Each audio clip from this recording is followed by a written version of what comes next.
Pour quelles raisons fondamentales il paraît important de réinventer et de remettre la question de l'otium dans le débat public?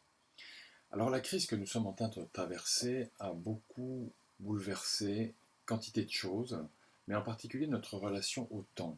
Brusquement, beaucoup d'entre nous ont vu leur organisation temporelle se modifier profondément.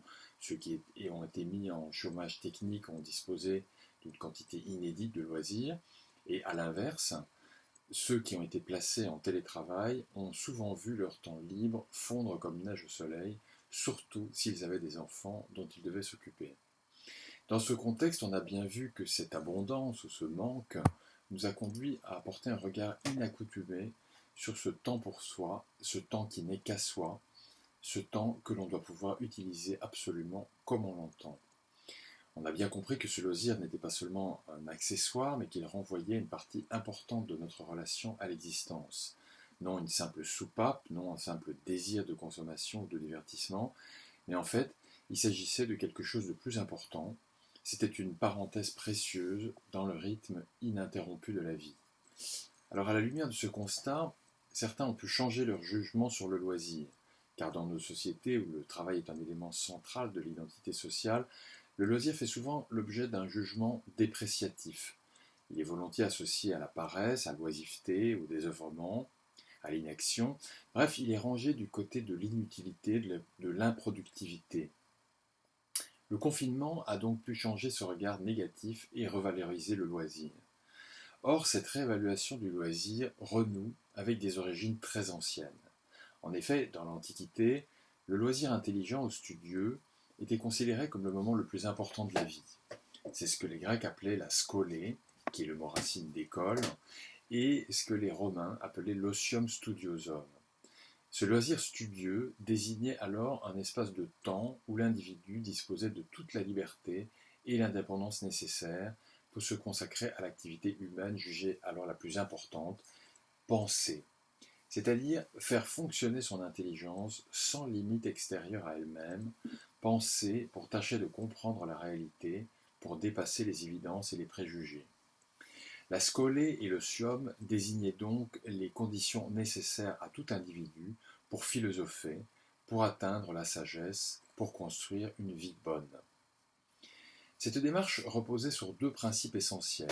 La curiosité, il s'agissait d'appréhender le monde sous toutes ses facettes, sans limite, sans préjugés, sans a priori, et le désintéressement. Cette activité s'accomplissait sans calcul préalable, sans objectif d'utilité, de profit matériel, de rentabilité. Mais le désintéressement ne signifiait pas l'inutilité. Le sium permettait à chacun d'édifier les éléments du fort intérieur, du libre arbitre, du jugement et du goût personnel. Pour les Grecs, le loisir studieux était donc une condition de la construction de soi. Il ne visait pas d'objectif utilitaire, mais bien la réalisation d'une vocation existentielle. Il s'agissait de réaliser les possibilités de son être, c'est-à-dire de déployer les facultés existantes en vue de se constituer comme un sujet. Ce travail s'apparentait en fait à une ascèse rigoureuse et austère. Il n'avait rien de narcissique ou d'égoïste. L'individu ainsi construit grâce à la scolée était jugé capable de se hisser au-dessus de ses propres intérêts pour accéder à la sagesse, et en fait il était qualifié ainsi pour contribuer au bien commun. L'individu dans l'Antiquité ne se concevait pas en dehors de la cité. Alors au cours de cette histoire, de notre histoire, cette conception du loisir a été dévalorisée. À mesure que se sont développés le travail et le monde marchand, la satisfaction des intérêts matériels a été préférée à la pensée purement spéculative, à la lenteur assumée et au désintéressement. La vita activa a été préférée à la vita contemplativa. L'utilité, la rentabilité, le profit, la rapidité se sont imposés comme les valeurs centrales de la société. La valorisation du monde marchand est donc parallèle à la dévalorisation de l'osium. Il y a une sorte de jeu de vase communicant entre les deux. Et on peut même dire que de façon stupéfiante, la mémoire des mots a traduit cette concomitance, puisque l'autre nom du marché est négoce, ce qui signifie en latin nec osium, c'est-à-dire négation de l'osium. Tout s'est donc passé comme si le règne du marché s'était établi sur les ruines de cet osium, qui désigne pourtant les conditions idéales pour la construction de la conscience humaine.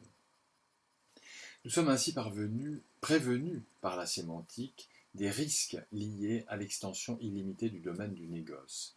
Ce marché représente une indéniable source de pacification dans l'histoire humaine, mais s'il n'est pas contenu dans des limites délibérées, s'il devient l'unique horizon de nos sociétés, alors le marché risque de nous priver des conditions dont nous avons besoin pour vivre humainement, pour assumer au fond notre vocation existentielle à créer du sens et des valeurs. Pour le dire autrement, sans osium, nous pouvons difficilement réfléchir au bien commun. Nous sommes mal armés pour identifier et défendre des domaines qui ne sont pas négociables, comme l'environnement, la culture, la santé, l'éducation.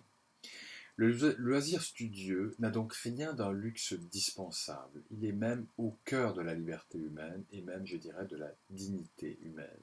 Chacun devrait y avoir accès, spécialement quand on voit les excès produits par l'hégémonie des valeurs du marché dans des domaines qui devraient lui échapper.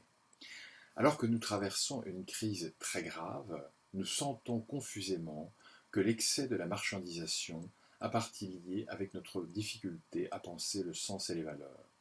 Assurément, la redécouverte de l'osium peut nous aider à valoriser ce temps dédié à la pensée, ce temps où nous pouvons réfléchir au sens et à la valeur des choses. Sur le fond, l'osium peut aussi nous conduire à réduire dans notre vie l'importance des valeurs marchandes.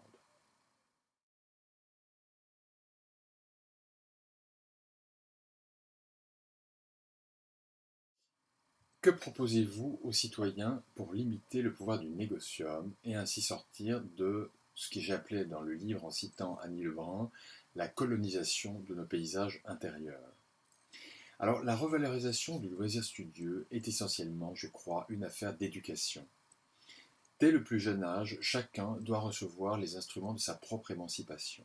Il faut être convaincu très tôt de l'existence de sa propre singularité, de la nécessité d'être soi-même un protagoniste de sa propre éducation, de l'importance d'acquérir des connaissances par soi-même, dans un esprit critique mais aussi fécond.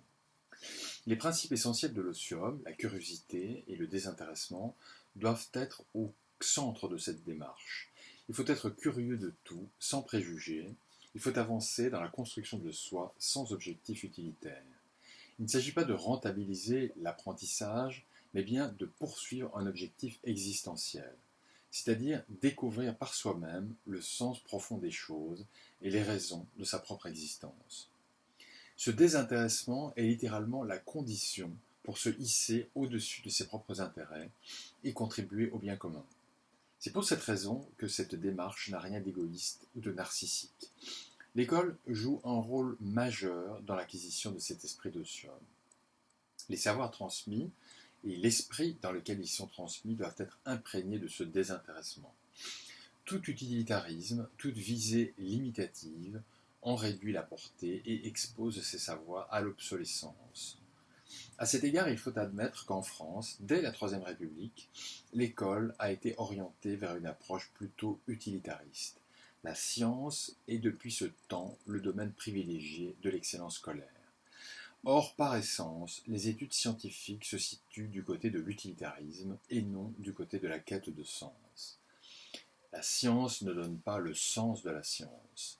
Dans ce contexte, le loisir studieux n'est guère prisé. On y a déconsidéré la démarche de connaissance qui n'aurait pas d'utilité matériellement identifiable.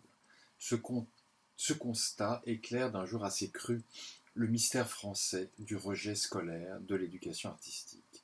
C'est du moins une des hypothèses que je tente d'élucider dans le livre. Par excellence, l'art résiste à l'utilitarisme dans lequel on voudrait vouloir l'enfermer.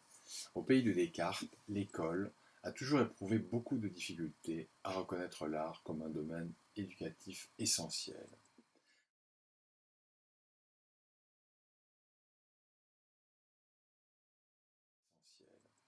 Alors, ce qui me mène à la dernière question, pourriez-vous revenir sur les fondements historiques de la place de l'art dans le système éducatif et comment voyez-vous son développement dans les années à venir? La sensibilité exaltée par l'art représente en effet une voie importante pour l'élaboration de soi et la connaissance du monde. et cela d'autant plus que l'art se distingue des autres artefacts par son désintéressement foncier, car il ne peut jamais être réduit à un calcul, une utilité, une spéculation. Comme l'a montré Hannah Arendt, le mécanisme par lequel un objet devient une œuvre d'art est même caractérisé par la dissolution de son usage et sa transformation en objet de pure contemplation.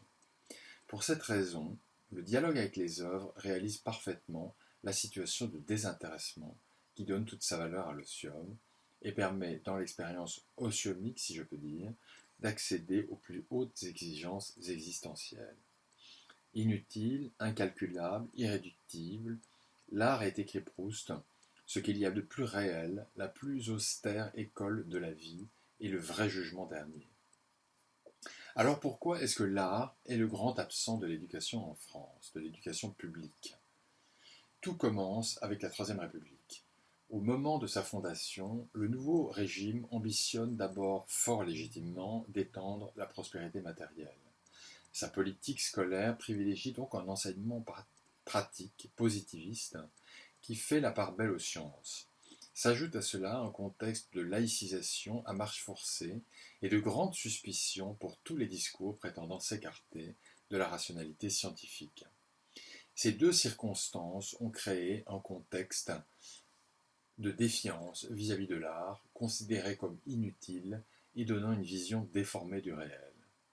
Proche conseiller du pouvoir éducatif et inspirateur de ses programmes, le sociologue Émile Durkheim vient apporter son autorité à un discours franchement hostile à l'éducation artistique, qu'il juge même immorale car éloigné du réel.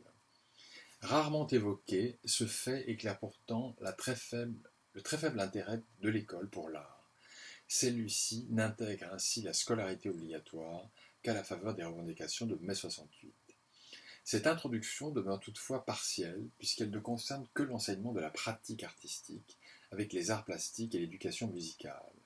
L'histoire et la théorie de l'art demeurent exclues au motif de leur allure trop académique. Dans une école qui reste très cartésienne, positiviste, et où les sciences demeurent invariablement la discipline de l'excellence scolaire, y compris jusqu'à l'absurde pour accéder aux prépas littéraires, l'éducation artistique est considérée par ses responsables comme une sorte d'espace franc où la sensibilité et la créativité doivent pouvoir s'éveiller à proportion qu'elles restent absentes de la plupart des autres disciplines. Cette séparation radicale a entravé la transmission d'une vraie culture artistique et maintenu l'art dans une zone confinée du savoir scolaire. Cette situation est d'autant plus paradoxale que l'ensemble des responsables politiques se lamentent de cette situation depuis plus de 30 ans, que tous les présidents de la République, les ministres de l'Éducation nationale et de la Culture font de l'éducation artistique et culturelle une priorité. C'est d'ailleurs pour cette raison que le Haut Conseil de l'éducation artistique et culturelle est créé en 2005.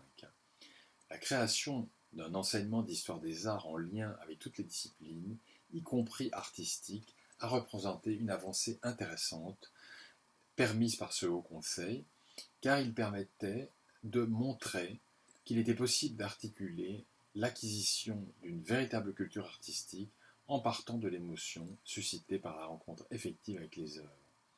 Il s'agissait d'éveiller cette curiosité si essentielle et de faire de l'art un objet transversal entre tous les savoirs, en permettant aux élèves de se forger ensuite leur propre musée imaginaire.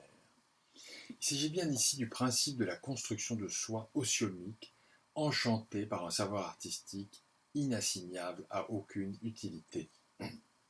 Cet enseignement est malheureusement peu développé, alors qu'il pourrait aider à désenclaver l'éducation artistique et lui donner cette importance que réclament pour celle-ci tous les présidents de la République, je l'ai dit, et les ministres concernés. Alors en conclusion, on peut dire que l'osium résiste malgré tout. C'est une notion un peu perdue, un peu diluée, un peu clandestine, mais qui au fond est toujours là en nous. Chacun de nous ressent ce malaise devant un monde où tout serait calculable, rentable, dominé par le court terme, les données matérielles, mais il nous est difficile de déterminer la limite supportable. En sachant désormais que l'envahissement du négoce progresse sur les ruines de cet osium, au fond si précieux pour notre foi intérieure, notre libre arbitre, nos imaginaires, peut-être verrons-nous les choses autrement. En me plongeant dans l'histoire de ce concept, en montrant combien il était lié avec celui de la liberté et de la démocratie, J'ai tenté de donner un sentiment de légitimité à ce besoin que nous pouvons tous ressentir quand nous tentons de comprendre et de jouir sans préjugés, sans limites et sans calcul. Je suis convaincu que l'osium peut être ce paradigme qui redonne aux individus le sentiment qu'ils sont des sujets libres, autonomes, responsables du monde lié, livrés à leur sagacité. Un monde dans lequel l'art peut à nouveau se hisser à la meilleure place de ce que peut l'esprit humain.